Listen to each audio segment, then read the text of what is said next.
Okay. Good morning, good afternoon, good evening, and welcome to the Jerusalem Center for Public Affairs Daily War Room Update. We are on day number 78 of the war with the terrorists in Gaza. It started, as we all recall, on the 7th of October with the massacre of 1,200 Israelis, Jews, and foreigners, and with the kidnapping of some 240 others. Since then, Israel declared war on the terrorists in Gaza, and that war has been continuing on ever since. It started off with operations in the northern Gaza Strip and has developed slowly operationally over time to the conquest of the northern Gaza Strip, which is predominantly under IDF control now, and with now the expanding of the operations towards the southern areas, towards Khan Yunis, towards Rafah, towards Nusirat, and other areas in the southern Gaza Strip. The fighting is continuing on with rockets continuously being fired by the terrorists into Israel's civilian populations, indiscriminately targeting our civilians all the time. Food they claim is running out, fuel they claim is running out, but rockets don't seem to be running out.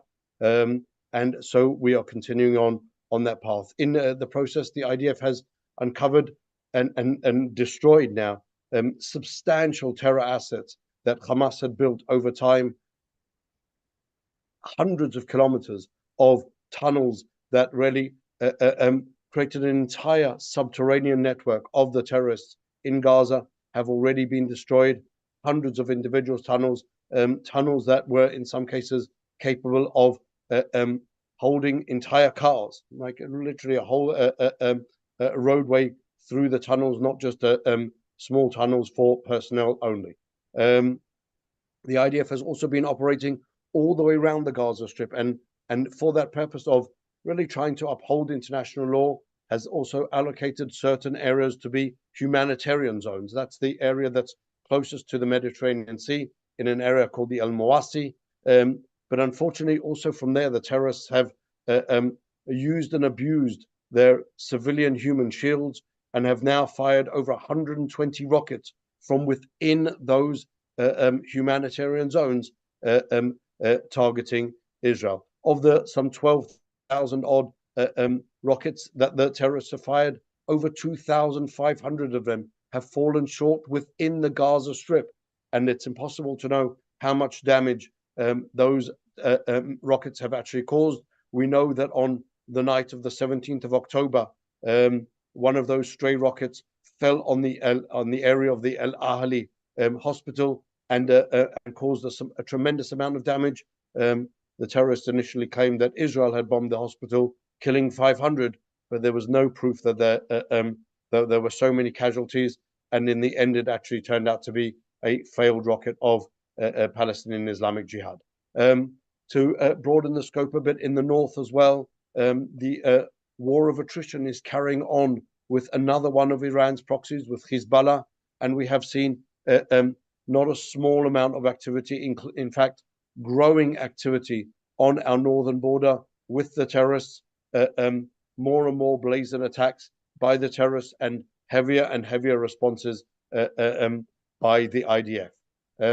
Further abroad, we've seen the continued activities of the Houthis, another in Yemen, another Iranian proxy, still interfering with the freedom of navigation and the open seas, still creating an obstacle for movement of ships, commercial ships, through Bab el-Mandeb, through the Straits of Tiran, up towards both Israel's southern coast of Eilat, and also through the Suez Canal. What we saw on Friday was the development of a UN Security Council resolution calling for more and more humanitarian aid to be brought into Gaza, and at the same time calling for an immediate release of all of the hostages. As we know, unfortunately, these types of resolutions will only be implemented in one direction, against Israel, and never in Israel's benefit.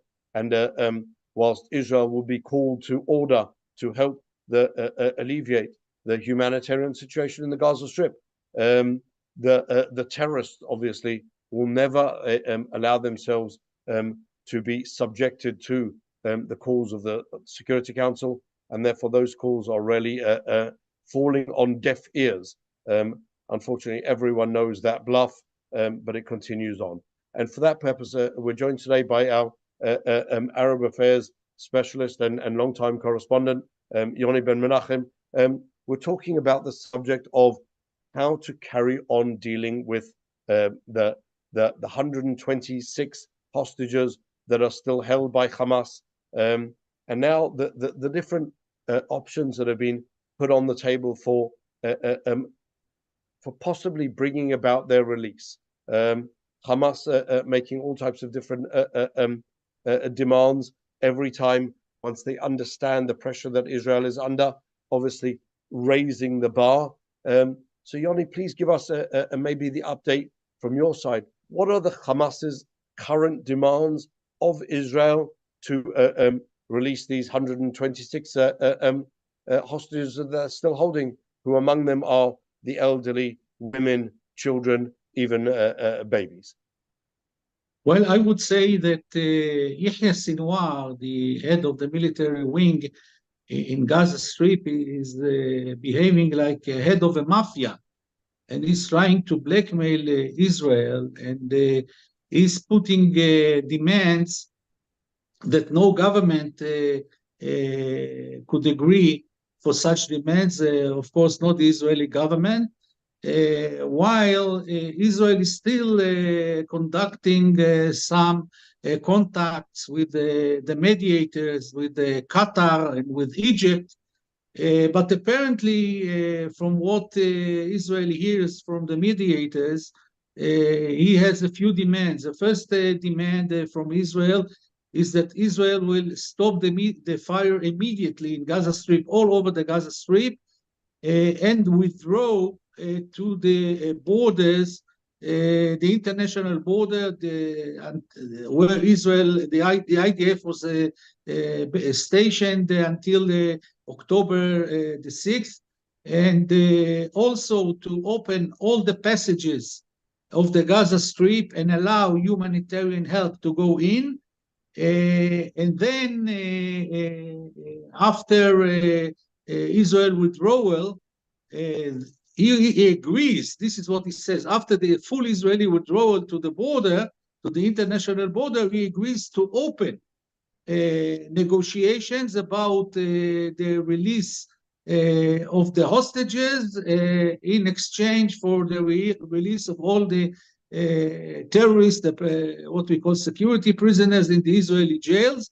And also he wants that simultaneously there will be a negotiation between Hamas and the PA for establishing a Palestinian unity government.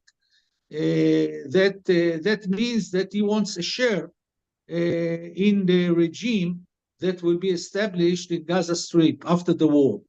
So these demands, of course, are unacceptable for Israel. This is really not understood by Israel, because it is contradicting what is happening on the field, on the battlefield itself, because the IDF is now working very intensively in the Han Yunis area, where the IDF believes the military leadership of Hamas is hiding in the tunnels, deep in the tunnels, and still Sinwar is behaving like he is controlling the situation. He wants to dictate Israel these unacceptable conditions. This is plainly trying to blackmail Israel. It's unbelievable, Leonie. What you're saying really is that Sinwar is requiring Israel's really full surrender to allow him to survive, to allow Hamas to survive after the October 7 massacre. And not only that, he also expects to see improvements and to actually make political gain from that massacre. Am I understanding that right? Yeah, your understanding is right. That's not only, it's not suggesting even that there will be an exchange of all the terrorists in Israeli jails in exchange for all of the hostages that he's holding. He's saying after the full Israeli withdrawal from the Gaza Strip, we will start a negotiation. We will open up negotiations. That means that he has also other demands that we don't know of yet. For instance, Israeli agreement for a port that will be built in Gaza, and also lifting the closure that Israel will give international commitment that after the war there will be no closure imposed on Gaza while Hamas is still ruling Gaza.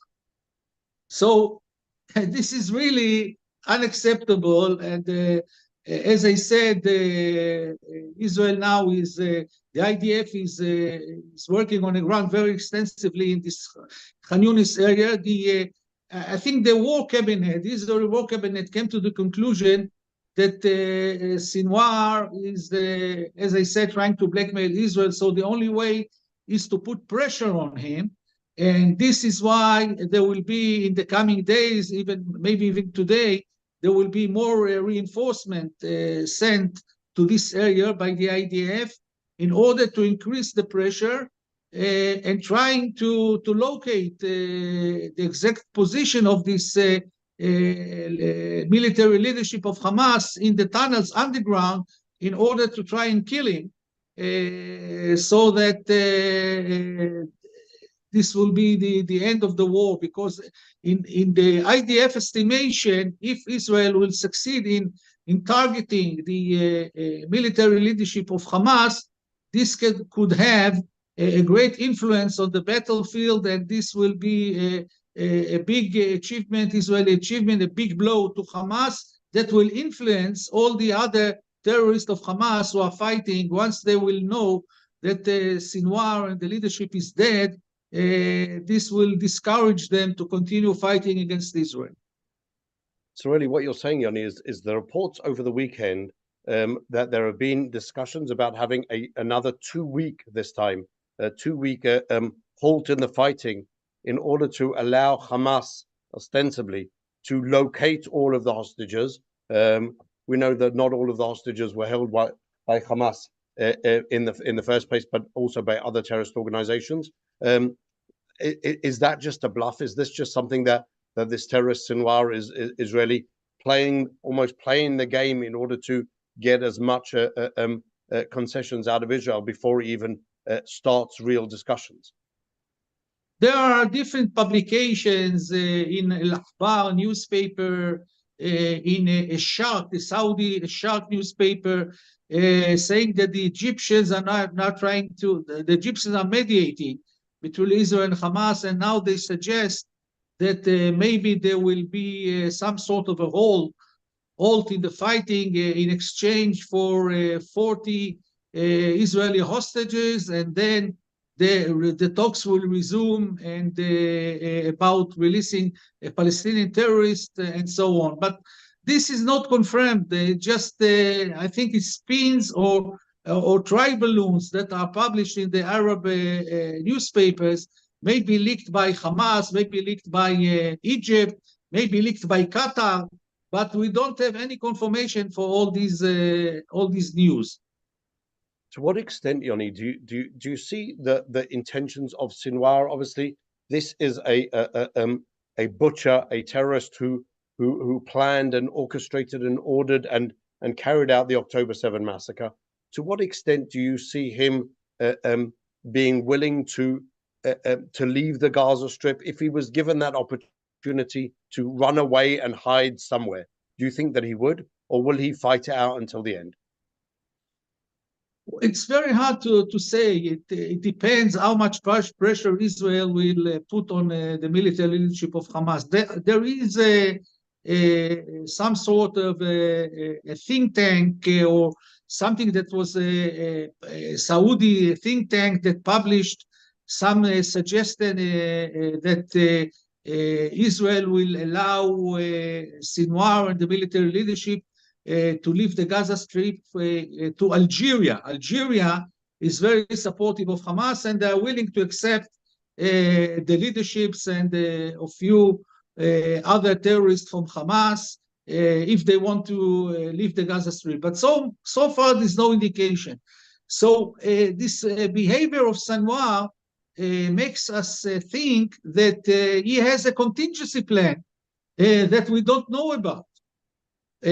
So what might be these contingency plans? We don't know, but apparently, I asked some Palestinians that are very familiar with this area of Khan Yunis and Rafah, and they say that there is a network of tunnels connecting Khan Yunis to Rafah, and Sinwar and Muhammad Def and Marwan Issa, all this leadership, they can easily escape underground from Khan Yunis to Rafah, where the IDF is not working yet. And also, as we know, under the Philadelphia corridor, there are also tunnels that connect the Gaza Strip to Egypt.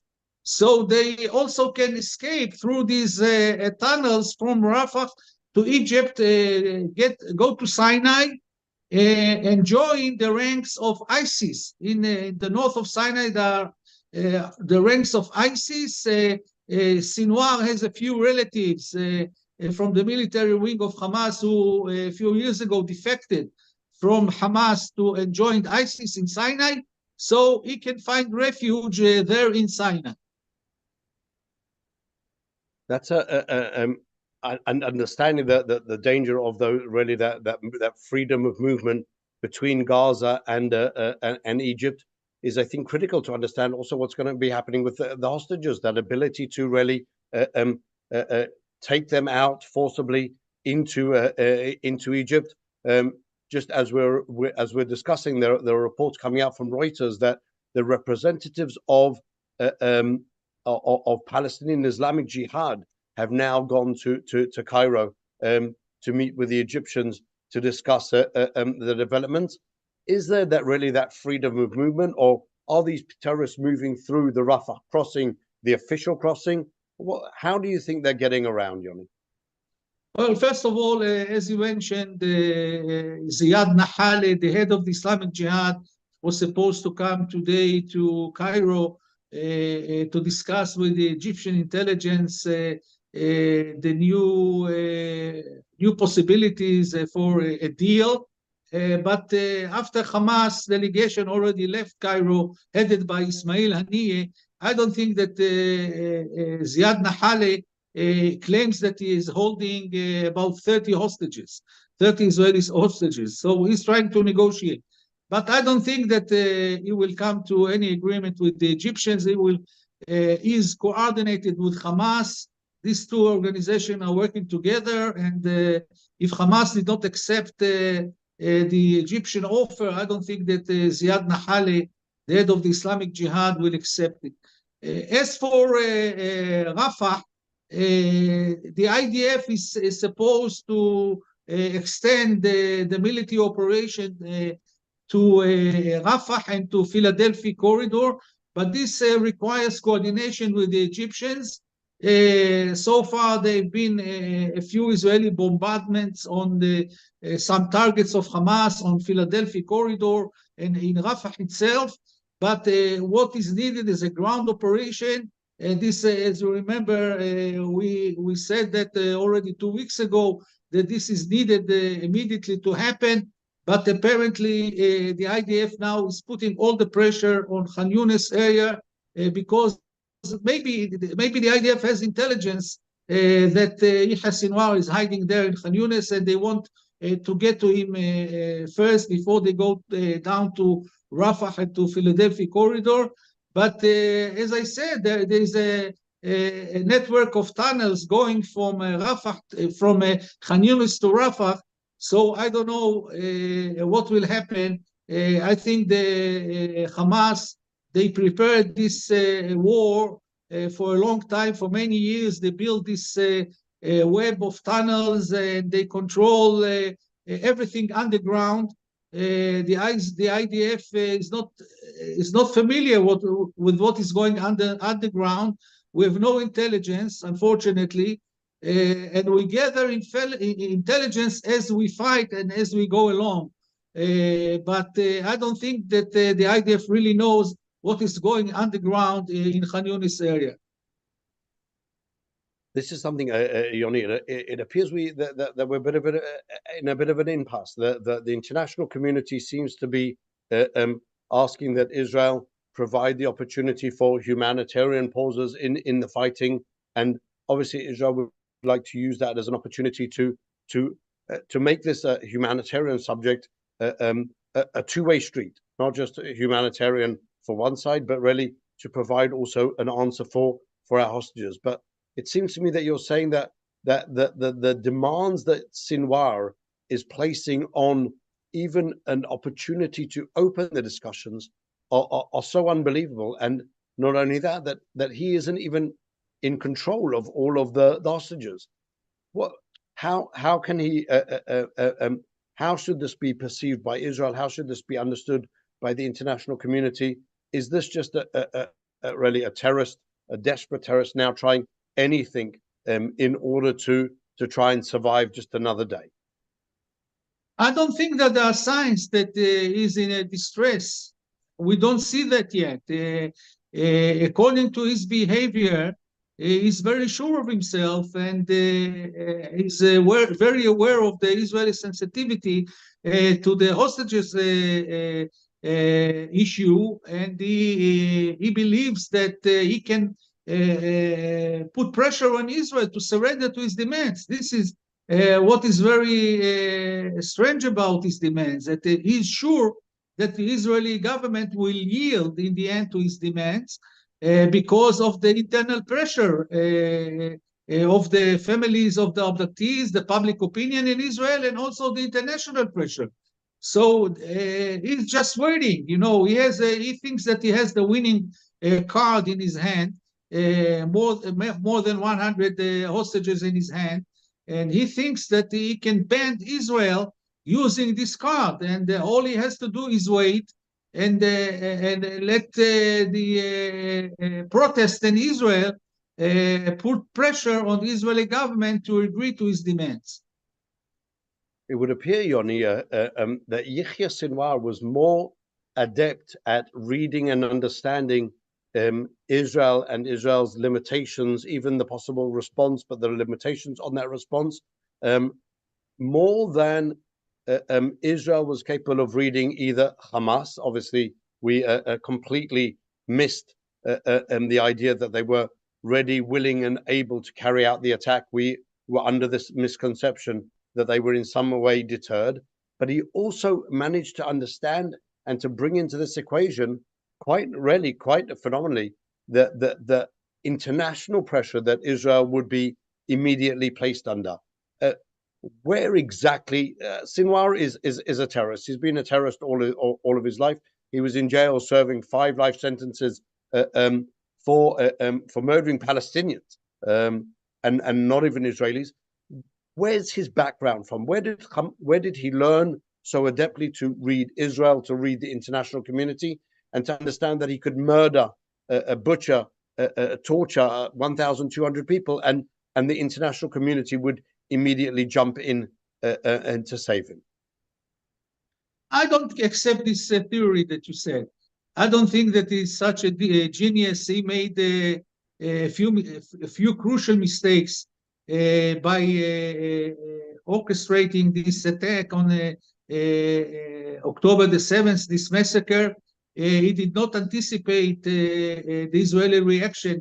He didn't think that Israel will go to war, and he will actually put an end to the Hamas rule in Gaza. I don't think that he anticipated that. And he also did not anticipate the Israeli unity, the ability of the Israeli society to unite in one day, in one night, to unite together, leave all the disputes that were in Israel because of judicial reform and go to war. So these are 2 major mistakes. As for the international pressure, you don't have to be so smart in order to anticipate the international pressure, because in every round of fighting that Israel had with the Hamas over the years. There was always international pressure when Israel started to bomb the Hamas targets in Gaza. So I don't think that there's anything strange in this situation. He just thought that there will be another round of fighting for a few days, and then there will be mediators that will intervene to get a ceasefire, and he will get away with murder, as they say, right? He did not anticipate such a big war, such an attack, such an Israeli unity to defeat Hamas in Gaza. From the responses that we've seen from other Hamas leaders, from Musab al-Marzouk, when he was asked about using the tunnels that they've dug in order to defend the Palestinian population, his response really was very out of hand, saying, well, that's their problem. We dug the tunnels to protect our fighters. 75% of the Gazans are refugees, and therefore they are required to be protected by the international community, was his response. Khalil al-Khaya said, on the other hand, that they did take into account the fact that there would be not a small amount of Gazans killed, and they said they don't care. The idea was to, again, put the Palestinian subject on the table of the international community. Do you think really that they didn't expect? I agree with you that I don't that they possibly believe that the disunity within Israel had possibly weakened Israel, possibly weakened the IDF, and they weren't expecting such a really a joint response. But do you think that they really underestimated Israel's response to this massacre? Yes, it's not they, it's him. Because Hamas leadership was not aware of the timing of this operation, of this massacre. It was all a decision of Yahya Sinwar and Mohammed Deif. They are the ones who called the shots. At October the 7th, they hid this operation from the Hamas leadership abroad.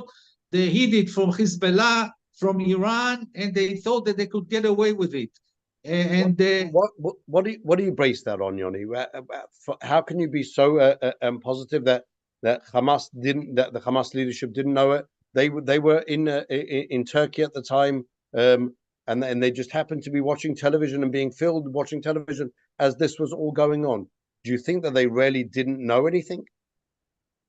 They didn't know it. They were in Qatar, not in Turkey. They were in Qatar when this happened, and they were not aware of this. Maybe they had a general idea that he's planning something, but they were not aware of the timing. The timing was a surprise for the leadership of Hamas abroad, and for Hezbollah, and for the Iranians. And this is why actually the Iranians are furious with Hamas, because they kept this secret plan away, hidden from them, and they just refusing to help Hamas.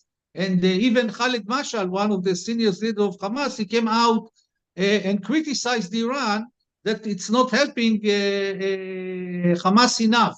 That was a month ago, and he said it on camera, and he said, this is not the way you write history. This is what he said, criticizing the Iranian leadership for not helping Hamas. So I think that Sinwar miscalculated the Israeli response, and now the leadership abroad, there are strong differences now between the leadership abroad and the military wing of Hamas inside Gaza, because the military leadership estimate that this really, if Israel is going to occupy all the Gaza Strip, then this will be the end of the rule of Hamas, and they don't want to lose their rule in Hamas, while Yahya Sinwar is saying to them, no, you are wrong. We will win. We have a very good card in our hands, which is the hostages, and we will force Israel to accept our terms, and we will come out as a victory from this war, not Israel. So Sinwar actually believes that, and truly believes that he will survive this war, that he will continue on as the Hamas leadership of Gaza, and even potentially from there jump to the leadership also of the Palestinian Authority? Is that his thinking? I think that his plan is that he will come out as the winner in this war, and this will be a big victory for Hamas. And there are, in a few months, internal elections in Hamas, and he wants to be elected as the leader of Hamas. This is maybe his plan, but I don't think he's reading the situation right, because against him is miscalculating the Israeli strategy. Is sure that the IDF will be withdraw from all of Gaza Strip, that he will be able to force Israel to withdraw and accept his terms. And this is very important today. I heard Prime Minister Netanyahu in the cabinet meeting today. There was an open a session for the press, and he gave a declaration, Netanyahu, today, saying that no, we are going to fight till the end until we will defeat Hamas and kill this leadership. So this is very encouraging, that the Israeli position is very determined to eliminate Hamas, and Netanyahu said very clearly on camera that we decide when the war will end, and we decide what the targets of the war are, not the international community. Nobody will force Israel to stop the war. So this is very important, because Sinwar, he counts on this international pressure on Israel, on the internal pressure from the families of the abductees and the public opinion, that this will force the Israeli government to surrender to his demands. So it's very important that there will be a big support. The Israeli public has to be patient with the IDF, because this is a very difficult war of tunnels, guerrilla war, whatever you call it, that this is something extraordinary. Even in Vietnam, there were no such tunnels as we find today in Gaza Strip. So the IDF is moving very slowly in order to keep the safety of the soldiers. But in the end, it will complete its mission, and Israel will win. I'm sure of it. That's something which we have to understand. Is it has to be part of the plan, really, both bringing about the downfall of Hamas and also freeing the hostages. Those are the two fundamental goals that Israel set for this war. Yoni, just for a few minutes, just to close, before we close, what's going on with the Palestinian Authority? The U.S. administration, the Biden administration, seems to be suggesting that the Palestinian Authority should play a role in the future of the Gaza Strip.